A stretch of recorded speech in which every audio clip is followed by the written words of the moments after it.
Hello, and thank you for joining us for another episode of Ask the Doc. I'm Diana from the OHSU Parkinson Center. I'm here with Kelly Sweeney, who is an international traveler and also a Parkinson's disease patient advocate.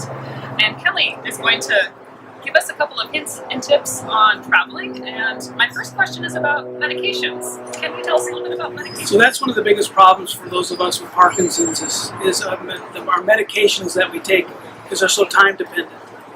Traveling with all our different paraphernalia, prescriptions included, are paramount for your success to have a successful trip.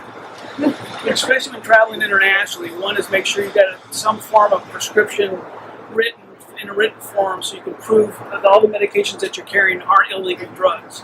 Especially going to a controlled country like Indonesia, Singapore, Burma, China, even Canada has strict restrictions on what you can carry in and out. So just make sure you have some proof of the medications that you're carrying.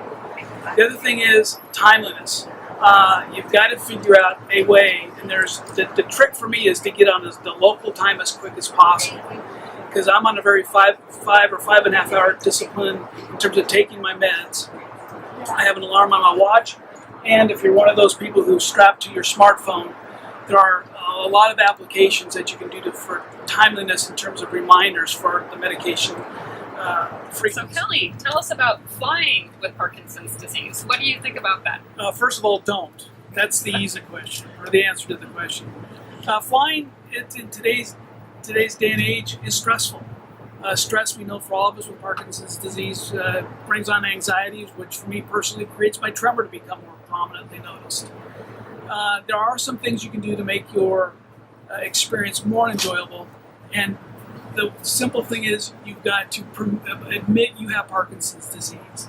When you go to check in at the gate, let the gate agent know that you have Parkinson's disease because you can get an early boarding pass.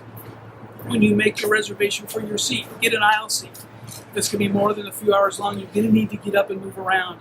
Rigidity and stiffness, as we all know, is part of our ailment. Use the handicapped mechanisms at the airports, wheelchairs, the seating that's accommodated for us. The problem is, unless people really know, it's hard to tell that we have Parkinson's disease. I've many times felt like wearing a shirt that says, I have Parkinson's disease, because we don't overtly show it at times. TSA is a particular interesting one. When you go to check in at TSA, not the first when you show your ID and your boarding pass. When you get to the next junction where you're going to go through the machine, that's when you tell them you have Parkinson's disease. If you have a DBS apparatus, you may have to have some special handling. And Kelly, if somebody's traveling, is there any sort of extra documentation that you think they should bring? There are probably 4 items that I would suggest you carry. One is a note or some sort of communications from your movement disorder specialist or your neurologist that says you have Parkinson's disease. Second with that, these are the types of medications that my patient is carrying. The third thing that I use religiously is from the National Parkinson's Foundation. It's a card that says I have Parkinson's disease, and I carry it in my wallet.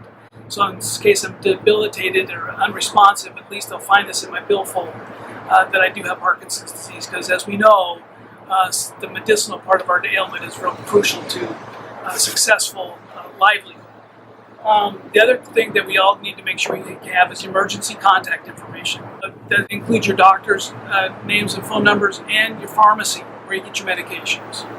Thanks, Kelly. Is there any other advice that you might give for someone who's traveling? Anticipate the unanticipated. What are you going to do if you miss your connections? What are you going to do if a storm or something causes you to be delayed at any time? What are you going to do for water if you need to take your pills and you're not in a position where you necessarily have water accessible? Do you have a week's extra medications on you, just in case? It doesn't hurt to carry more. It hurts a lot if you don't have enough. Again, proof of your identification is crucial. Notes from your doctors are crucial.